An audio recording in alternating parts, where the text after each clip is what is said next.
On April 6, 1945, they lined up on an airfield in southern Japan. Young men barely 20 climbed into planes carrying more explosives than fuel. They had been told their lives now belonged to the Emperor.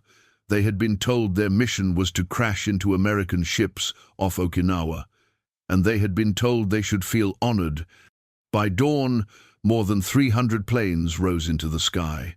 Most never returned. Some pilots did not even know how to land, because landing was never part of their training. That morning began what would become one of the most desperate and tragic chapters of the war, the mass use of kamikaze pilots. But behind the myth of glorious sacrifice, another truth remained. These were not faceless warriors, they were students, sons, brothers. Many had been pulled from universities where they dreamed of becoming teachers, doctors, or writers. Their average age was just 20. And on the night before they flew, most of them sat with pen and paper, trying to find words for the family they would never see again. The Japanese military encouraged these letters, but not freely. Every word was reviewed by censors. Expressions of fear, doubt, or longing were often removed.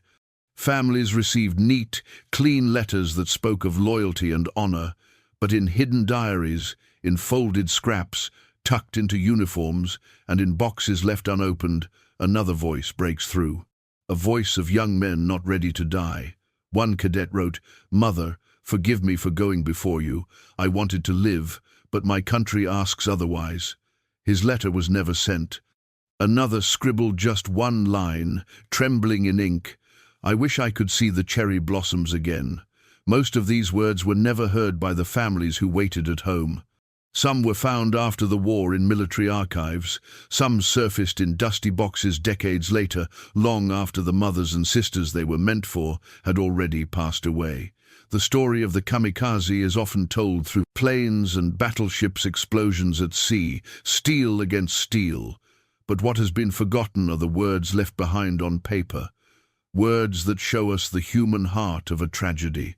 Words that reveal devotion and fear living side by side. In this story, we will read them together. We will hear the voices of those boys, their love for their mothers, their sorrow for leaving too soon, and the quiet tears hidden beneath their carefully written lines. Because the world remembers the planes, but the letters, fragile and unfinished, are what truly remain. And by the end of this video, you will have heard the words the world was never meant to hear, the last words written in tears, the kamikaze letters never sent home. They were not born to die. They were born to study, to laugh, to live. By 1944, Japan's war effort was collapsing under the weight of exhaustion. The empire had stretched too far, its navy crippled, its skies dominated by American bombers. The government searched desperately for new weapons, new tactics, new hope. And so, the young became the last resource. University students were pulled from their classrooms and marched into military barracks. One moment, they were preparing for final exams in literature or mathematics. The next, they were learning to fly aircraft designed not to return. Most of these boys had less than 100 hours of flight training.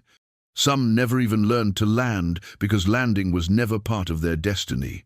In official propaganda, the kamikaze were described as the divine wind, a rebirth of the storm that had once saved Japan from Mongol invasion centuries earlier.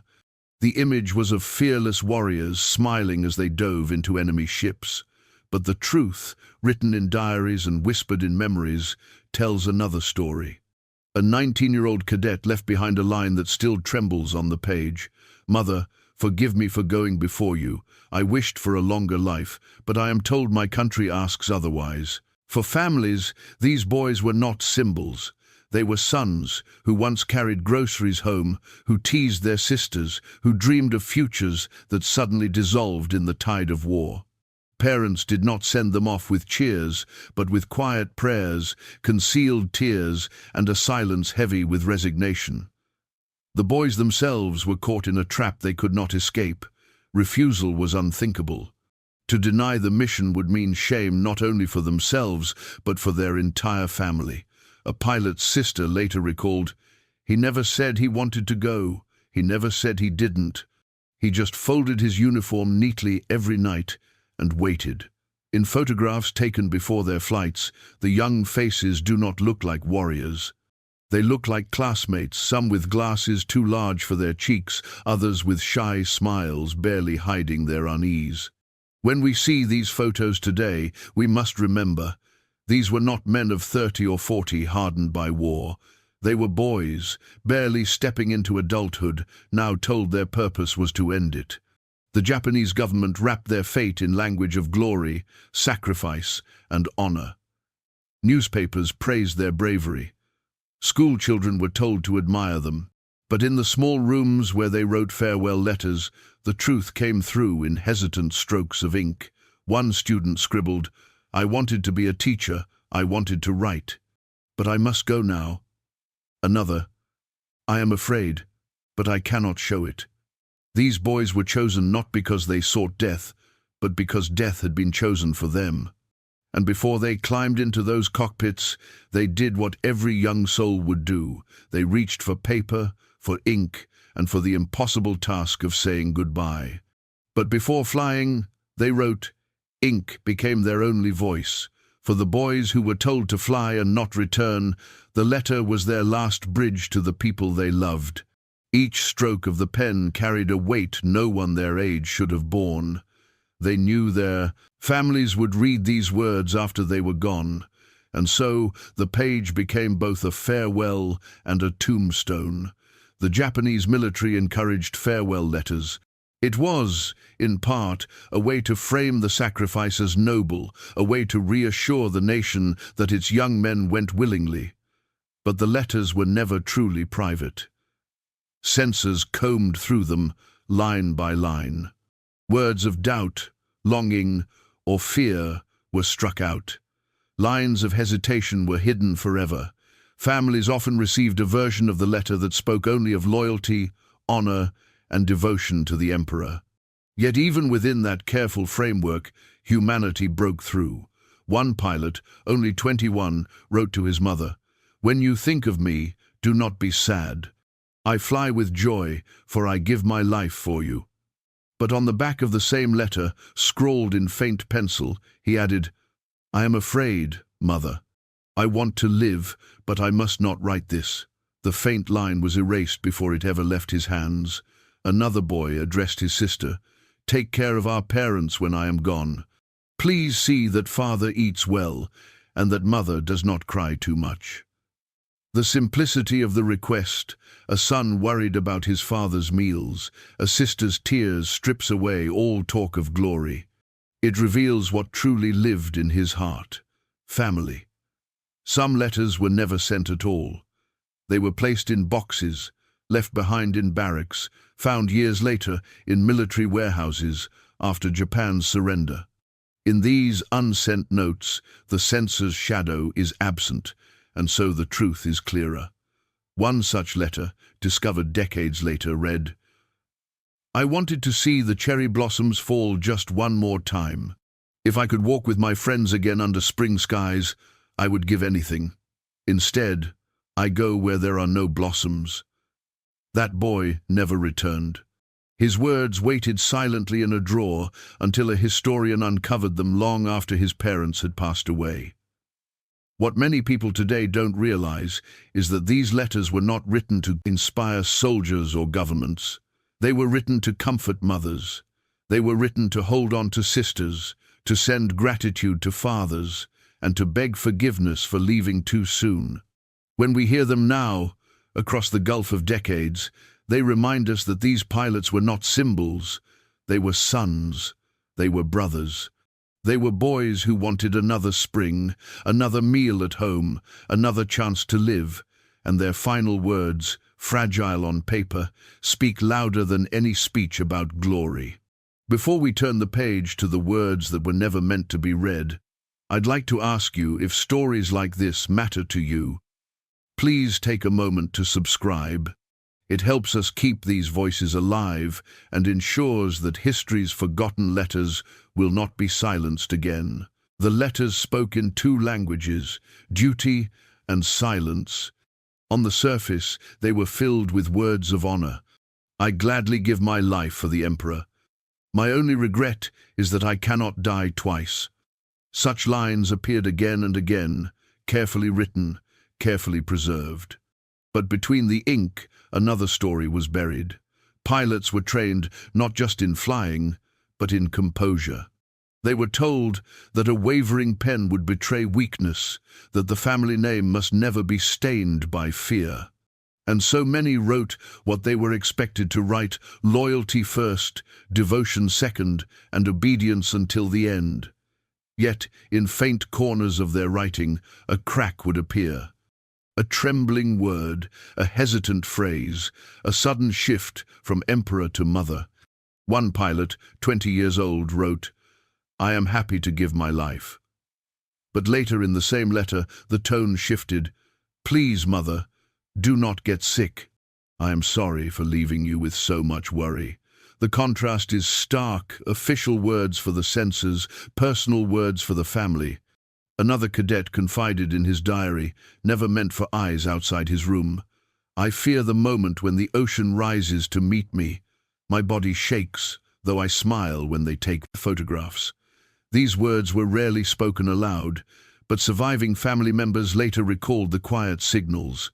A sister remembered her brother never laughing in the days before his final flight. A mother said she noticed her son folding his clothes more neatly than ever, as if preparing not to wear them again. This silence was itself a language, one the families understood, but could never mention. To question the mission was to question the nation. And so, devotion and fear lived side by side, hidden under the same roof of words. Even the way they signed their letters revealed the tension.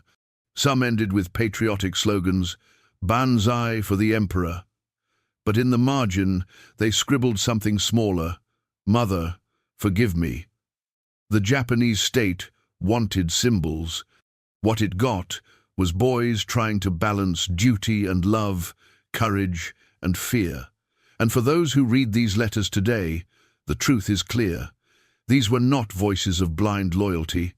These were voices caught in a web where the only honorable choice was silence, even as the ink betrayed them. The world sees photographs of smiling kamikaze pilots, but behind the smile was a hand that shook when it wrote. Even as they wrote of loyalty, their hearts turned home. Most of the letters were not written to generals, they were written to mothers. Again and again, the paper carried the same quiet rhythm: gratitude, apology, and a final plea for forgiveness. The boys who were told to die for the Emperor spent their last hours writing to the women who had once carried them, fed them, raised them. One 19-year-old cadet wrote, "Mother, thank you for every bowl of rice you cooked for me. I remember the smell of miso in the morning. Forgive me for leaving you alone." The detail is ordinary: a meal, a smell, yet in that ordinariness lies the power. These young men, dressed in uniforms and surrounded by war, were still boys thinking of the kitchen table. Letters to sisters often carried the same mix of affection and burden. A pilot wrote to his younger sister, "You must now be strong, look after father and mother, please do not cry too much for me." The words are tender, but also a handover of responsibility. In that moment, a teenage boy placed the weight of the household on the shoulders of a girl not much younger than himself. For the families who received them, these letters were both treasure and torment. Some mothers kept them folded in silk cloth, rereading the fading ink until their final days. Others could not bear to open them at all. One sister confessed that she kept her brother's envelope sealed until she was 70 years old, unable to face the words he had written on the night before his death. The promises inside these letters were not of victory or glory. They were promises of care. A son asking that his parents be looked after. A brother hoping his sister would not be left alone. A child reminding his family that he loved them, even in silence. What makes these words so moving is not just the sacrifice, but the youth. These were boys who should have been writing love letters, not farewells. They should have been planning marriages, not funerals. And yet their last words are filled with a devotion that outlives the war. One pilot wrote simply, "When I am gone, do not grieve too much. Live long, live happily, and remember me kindly." Even now, reading those lines across the gulf of decades, it is impossible not to feel the tears hidden in the ink. If you had the chance to say one last thing to your family, what would it be? Share it in the comments below. Sometimes, the words we leave behind can comfort those who read them, even strangers, even years later. Fear was written in invisible ink. The Japanese military allowed young pilots to write farewell letters, but only under strict control. Each one was reviewed by officers and censors, line by line. Words that betrayed doubt or fear were cut out. Expressions of regret or desire to live were destroyed. Families received polished versions, neat and loyal, stripped of human hesitation. But not every letter stayed hidden. Some pilots slipped scraps of paper into pockets or folded notes into books they would never carry home.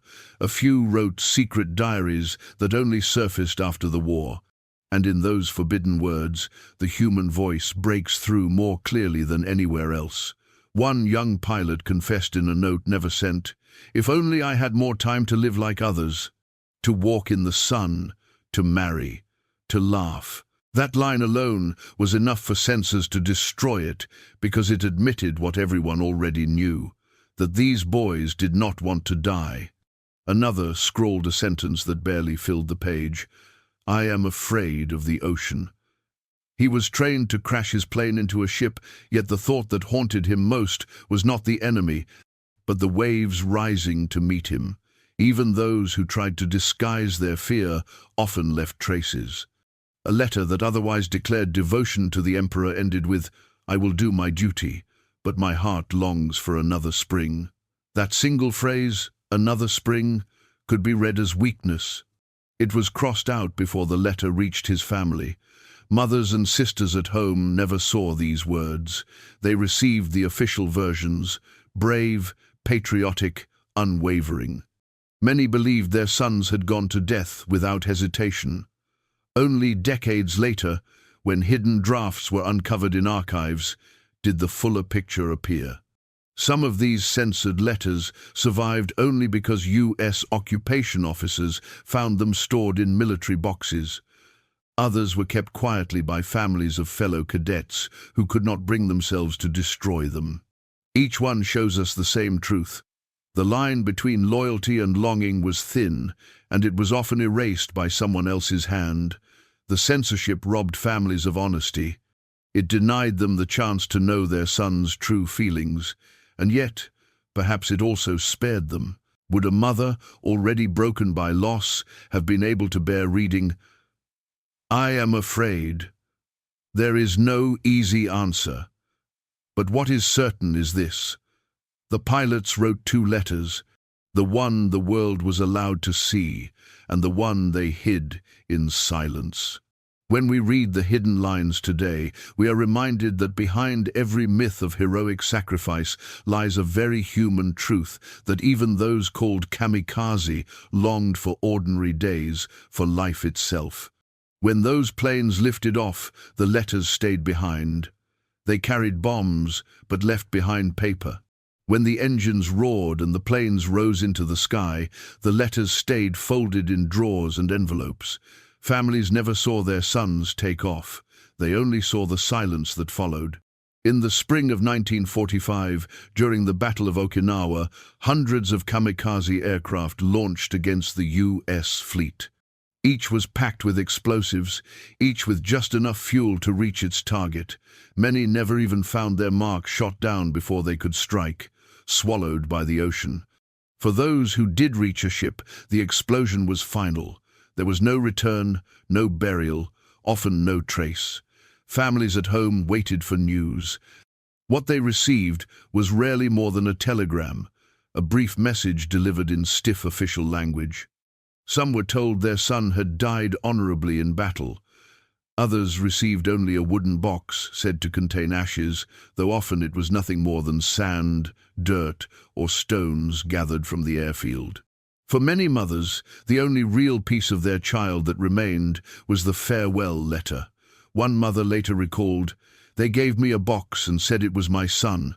I opened it and found only sand. I clutched the letter instead, because at least the ink was his." The silence that followed these missions was crushing. No one knew the exact moment their son had fallen. No one heard his last breath or saw his final glance at the sky. Instead, families were left to imagine it. Did he think of home in those final seconds? Did he whisper his mother's name? Or was the roar of the engine too loud to leave room for anything at all? The truth is unknowable. And that uncertainty made the letters even more precious. They were the only window into what the boy had been thinking before he disappeared into the sea. For some families, the letter became a sacred object.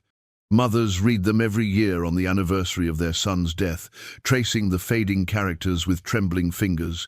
Sisters carried them folded in purses, as if keeping a part of their brother close. And yet, for many, the silence was unbearable. Without a body, without a grave, without even the chance to see their son's final words uncensored, grief became a wound that never closed. The pilots themselves seemed to know this.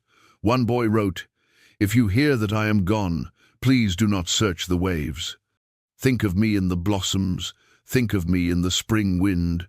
It was his way of giving his family somewhere to mourn, even if his body would never be found. The flights themselves ended in fire. The letters, by contrast, endured in silence. Together, they tell the full story of boys who went away with bombs strapped beneath their wings, and families who remained with nothing but paper. But the letters survived and speak even now. What they could not say then, we read today. When Japan surrendered in August 1945, the war ended, but the silence remained. Families mourned without answers. Mothers clutched letters that had been censored, sealed, or never sent. Many never knew the full truth of what their sons had written. During the U.S. occupation, boxes of military records were opened. Inside were hundreds of unsent letters, diaries, and drafts that had been confiscated by censors. Some were translated and studied. Others were quietly returned decades later to Japanese archives.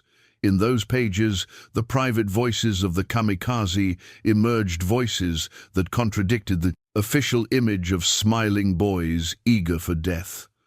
One such diary, found in a box of personal effects, read, "If only peace would come sooner. If only I had one more day to walk with my friends." That single line revealed more humanity than 1,000 speeches of honor. For families, the rediscovery of these letters was both a gift and a wound. Some mothers and sisters were finally able to hear the words they had been denied, though by then many were old, their sons long gone. A sister in Tokyo received her brother's confiscated note nearly 30 years after his death.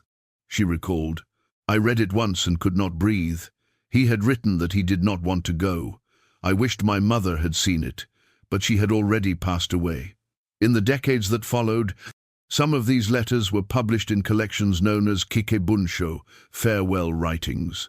Japanese readers, especially the younger generations, began to see the kamikaze not as symbols of glory, but as victims of circumstance.